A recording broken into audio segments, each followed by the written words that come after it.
और इसका डिफिनीसन हम लोग देखेंगे, काउजेज देखेंगे, पैथोफिजियोलॉजी देखेंगे, कॉम्प्लिकेशन देखेंगे। तो चलिए स्टार्ट करते हैं वीडियो को। तो सबसे पहले हम लोग डिफिनीसन देखेंगे। तो मोमेटिंग एक तरह से इमेसिस भी कहलाता है, और उसके बाद vomiting is the forceful expulsion of stomach contents through mouth usually preceded by nausea.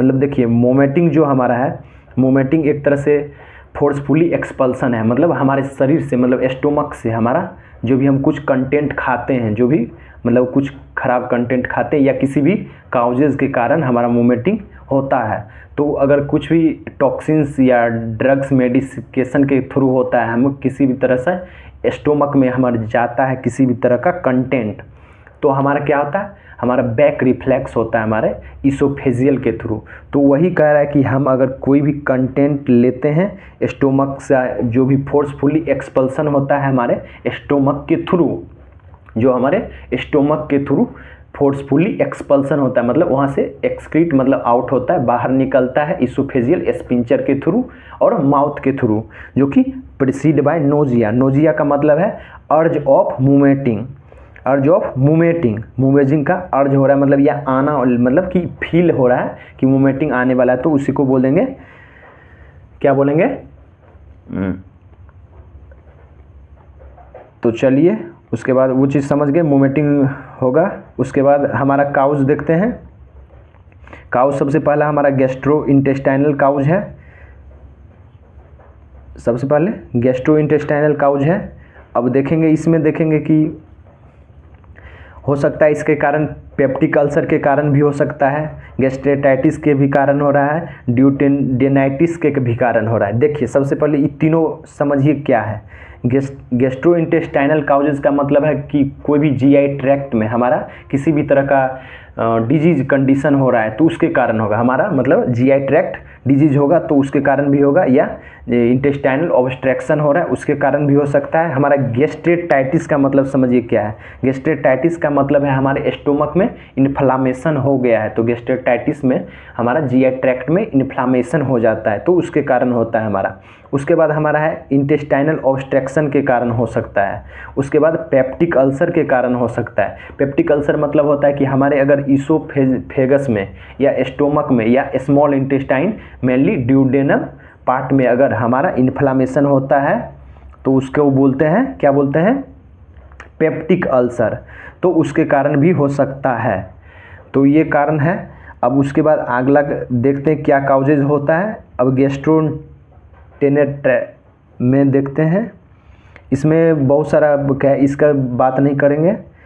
Loss of appetite होगा, फीवर आ सकता है, फैटिग्यू मतलब थकान हो सकता है, एब्डोमिनल पेन हो सकता है, बहुत सारा कुछ हो सकता है। तो अब देखते हैं सीएनएस जो काउजेज, मेनली जो काउजेज है उस पर हम बात करेंगे, ज़्यादा टाइमिंग नहीं वेस्ट करेंगे। सीएनएस काउजेज मतलब हमारा सेंट्रल नर्वस सिस्टम पे मतलब कोई भी तरह का इफेक्ट मतलब हो रहा है, या इंट्राक्रैनियल प्रेशर हो रहा है इसके कारण, या हमारा हेड इंजरी हो रहा है, या ट्यूमर हो रहा है। ट्यूमर मतलब होता है कि एक्सेसिव हमारा सेल का ग्रोथ हो रहा है या एबनॉर्मल सेल ग्रोथ हो रहा है तो उसको ट्यूमर बोलते हैं। मेनली ब्रेन ट्यूमर जो होता है, मान लीजिए ब्रेन में हमारा एबनॉर्मल सेल टिश्यू का ग्रोथ हो रहा है मतलब, तो वहाँ पर उसके कारण भी हो सकता है। मोशन सिकनेस के कारण हो सकता है। मोशन सिकनेस का मतलब है आप कहीं भी ट्रेवल कर रहे हैं, बस ट्रेन या कहीं भी कर रहे हैं, तो गाड़ी में भी ट्रेन में कहीं भी कर रहे हैं तो इसके कारण हो रहा है, या रूम में ही ऐसे हैं तो बेचैनी की तरह मतलब कुछ इरिटेशन वगैरह हो रहा है तो उसके कारण भी हो सकता है। उसके बाद हमारा यहाँ मेनली देखिए काउज जो गैस्ट्रेटाइटिस था, स्टोमक कैंसर के साथ एनोरेक्सिया के कारण, बैड स्मेल के कारण भी होता है, शरीर में किसी भी मेटाबॉलिक एसिडोसिस के कारण हो सकता है, ट्यूमर के कारण हो सकता है, हेमरेज, रीनल फेलियर, मतलब कुछ भी हो सकता है। और हमारा जो मोमेटिंग है, मोमेटिंग जो है क्या है, हमारा एक तरह से जो है कि ये नहीं है कि वो डिजीज है, वो एक साइन सिम्टम हमारा है।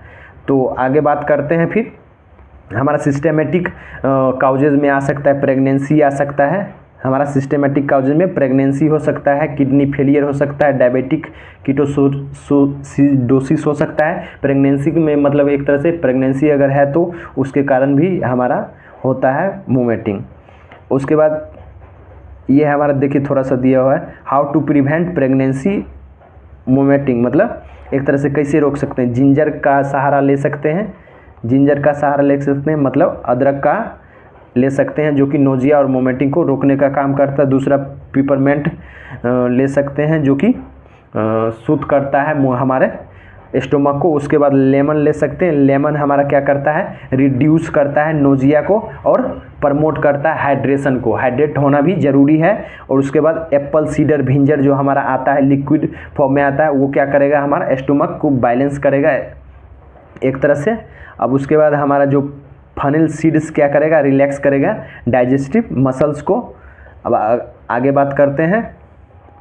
उसके बाद चौथा हमारा ड्रग्स टॉक्सिन्स, हम किसी भी तरह का इरिटेशनल ड्रग्स लेते हैं या जो हमारे शरीर के लिए हानिकारक है या अल्कोहल लेते हैं, उसके कारण भी होता है फूड पॉइजनिंग, मतलब कि हम तो ओवर ईटिंग करते हैं या किसी भी तरह का फूड मतलब कंटामिनेटेड फूड है उसके कारण भी हमारा हो सकता है।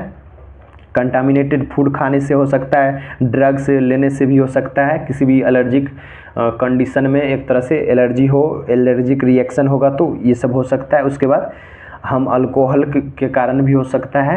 उसके बाद इसमें देखिए फूड पॉइजनिंग में क्या साइन सिम्टम आ सकता है, नोजिया होगा ही, डायरिया होगा ही, एब्डोमिनल क्रैम्प्स होगा ही, डिजीनेस होगा ही, फीवर होगा ही, हेडेक होगा ही, मतलब ये सब फूड पॉइजनस का काउजेज है, कारण है। तो इस पर ज़्यादा पैथोफिजियोलॉजी में बात करें तो हमारा मोमेटिंग जो सेंटर है मेडुला ऑब्लंगेटा, हमारा क्या है, मोमेटिंग सेंटर है मेडुला ऑब्लंगेटा, यही कंट्रोल करता है हमारे मोमेटिंग को। और यही एक तरह से जो हमारा ऑर्गन्स है जो कि हमारा ब्रेन का एक पार्ट है मेडुला ऑब्लंगेटा, जो कि हमारा सेंटर है मोमेटिंग का। तो ये रिसीव का ही सिग्नल इसी के द्वारा रिसीव होता है, चाहे वो कीमोरिसेप्टर ट्रिगर जोन हो या जीआई ट्रैक हो या वेस्टिबुलर सिस्टम हो, मोशन सिकनेस हो या सेरेबलर कॉर्टेक्स में। आप जानते होंगे कि सेरेब्रम में हमारा जो हर तरह का उसमें जैसे साइट रहता है, चाहे वो स्मेल, विजन, हियरिंग, ये सब साइट होता है। तो उसी में मतलब कहना चाह रहा है कि सेरेबलर जो हमारा है, सेरेब्रम जो है वो एक तरह से साइट है जो कि साइट में किसी भी तरह का स्मेल हो या मतलब फील बैड फील हो, फियरनेस हो, किसी भी तरह का उसमें अगर होता है क्रिएटिविटी तो उसके कारण भी हो सकता है। अब उसके बाद पैथोफिजियोलॉजी में सबसे पहले स्टिमुलेट करेगा हमारे मोमेटिंग सेंटर को, देख लेते हैं।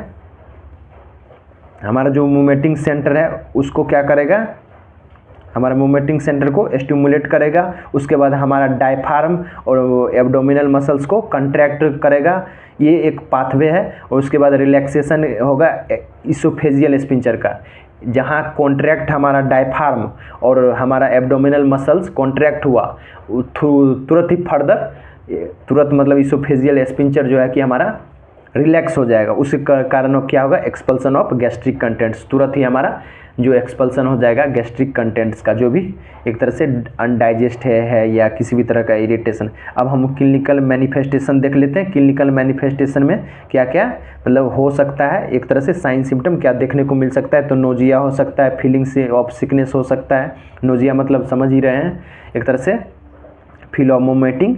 उसके बाद रिस्पिरेटरी मूवमेंट्स बिफोर मोमेटिंग हो सकता है। उसके बाद एक्सेसिव सलाइवेशन हो सकता है, एक मतलब सलाइवा का ज़्यादा सीक्रेट होना हो सकता है, स्वेटिंग हो सकता है, डिहाइड्रेशन हो सकता है, मतलब अब ज़्यादा सीवियर कंडीशन में अगर मोमेटिंग हो रहा है, ज़्यादा होगा, दिन में 4-5 बार हो गया, तो उसके कारण हमारा जो फ्लूइड्स है शरीर का वो इम्बैलेंस हो जाएगा, तो उसके कारण डिहाइड्रेशन देखने को भी मिलेगा और इलेक्ट्रोलाइट इम्बैलेंस भी देखने को मिलेगा। क्यों? क्योंकि उसके साथ साथ इलेक्ट्रोलाइट भी हमारा शरीर से बाहर जा रहा है, उसके कारण हमारा इलेक्ट्रोलाइट इम्बैलेंस भी होगा इसमें, जैसे कि मान ले सकते हैं सोडियम, पोटासियम, कैल्शियम, ये सब हो सकता है और हमारे उसके कारण पेशेंट अनकॉन्शियस भी हो सकता है। तो ये उसके बाद कॉम्प्लिकेशन आगे जाके क्या हो सकता है, ये चीज़ है। तो आगे जाके हमारा कॉम्प्लिकेशन का मतलब है कि आगे जाके क्या हो सकता है, ये कारण हो सकता है, जैसे कि डिहाइड्रेशन हो सकता है, पता है आपको, लॉस ऑफ वाटर, दूसरा इलेक्ट्रोलाइट इम्बैलेंस हो सकता है, इसमें loss of sodium, potassium, calcium हो सकता है और मेटाबॉलिक अल्कलोसिस हो सकता है। तो उसके बाद एस्पायरेशन निमोनिया, उसके बाद मेलोरी विथ टीयर, मतलब इसोफिजियल में हमारा किसी भी तरह का टीयर होता है, टीयरिंग होता है। टीयरिंग अब क्यों होगा, जैसे ही फोर्सफुलिंग मोमेटिंग होगा, कंटेंट बाहर जा रहा है शरीर से, तो उसके कारण क्या होगा, फोर्सफुली मूवमेंट हो, मतलब मोमेंटिंग हो रहा है, तो उसके कारण इसोफेगस के द्वारा इसोफेजियल स्पिंचर के कारण हो रहा है, तो इसोफेजियल में प्रेशर पड़ने के कारण से वहाँ पर टीयरिंग वगैरह हो सकता है। तो ये हो गया। तो यहाँ तक आप लोग समझ गए, कॉम्प्लिकेशन यही है। और मैनेजमेंट में मेनली हम लोग बात करेंगे, जैसे कि एक मैनेजमेंट है असेसमेंट, जैसे असेसमेंट में हम लोग मॉनिटर कर सकते हैं क्या क्या चीज़ को, उसके कंटेंट्स को, उसमें मोमेंटिंग में क्या कंटेंट्स है, क्या फ्रीक्वेंसी है। उसके बाद हमारा जो पेशेंट है वो मतलब हाइड्रेट है कि डिहाइड्रेशन है, डिहाइड्रेट हो गया इसके कारण, और स्किन ट्रगर देखेंगे, यूरिन आउटपुट कितना है, बीपी देखेंगे, ये सब चेक करेंगे। हम लोग मेनली मैनेजमेंट पे बात करेंगे, हम क्या मैनेजमेंट करेंगे। तो मेनली हमारा मैनेजमेंट है। मैनेजमेंट में अगर कुछ ना याद रहे तो इतना बस याद रखिएगा, मैनेजमेंट में हम लोग एंटी इमेटिक्स देते हैं। क्या देते हैं? एंटी इमेटिक्स देते हैं। क्या देते हैं? Anti emetics. अगर मोमेटिंग करवाना है तो इमेटिक्स देंगे, अगर मोमेटिंग को रोकना है तो एंटी इमेटिक्स देंगे। तो एंटी इमेटिक्स में बहुत सारा आता है, ओंडमसिट्रोन जैसे, उसके बाद मेटोक्लोपेरामाइड, जैसे कि अब मोशन सिकनेस को रोकने के लिए एंटी हिस्टामिन्स दे सकते हैं, आईवी फ्लूइड्स दे सकते हैं। अगर सीवियर कंडीशन में ज़्यादा फ्लूइड लॉस हो गया तो आईवी फ्लूइड दे सकते हैं। वो कंडीशन है, पेशेंट के ऊपर निर्भर है क्या है पेशेंट का। उसके बाद इलेक्ट्रोलाइट्स दे सकते हैं इन सीवियर कंडीशन, मतलब हमारा सीवियर पेशेंट में अगर इलेक्ट्रोलाइट इम्बैलेंस हो गया, उसको कमी है, तो वो इलेक्ट्रोलाइट्स आप लोग दे सकते हैं। और उसके बाद पेशेंट का एडुकेशन में क्या कर सकते हैं आप लोग, स्मॉल फ्रीक्वेंट ऑफ मील्स, मतलब मील्स जो छोटा छोटा टुकड़ा मिले खाए, धीरे धीरे चबा के खाए। और अवॉइड स्ट्रॉन्ग ओडोर, मतलब जो गंध दुर्गंध, मतलब ज़्यादा खराब दुर्गंध आता है उससे दूर रहें। जो स्ट्रॉन्ग गंध कोई भी चीज़ का है तो वहाँ से दूर रहें, या किसी भी कीचड़ नाले से दूर रहें, ताकि वहाँ से आप लोग को मोमेंटिंग, मतलब फिर अर्ज हो जाता है मोमेंटिंग का उसके कारण। तो स्पाइसी फूड से दूर रहें, वो भी हमारा फिर स्टोमक में जाके वहाँ पर एक तरह से इरिटेशन करवाएगा और मोमेंटिंग का काउज हो सकता है स्पाइसी फूड। उसके बाद एडुक्वेट हाइड्रेशन, मतलब ज़्यादा से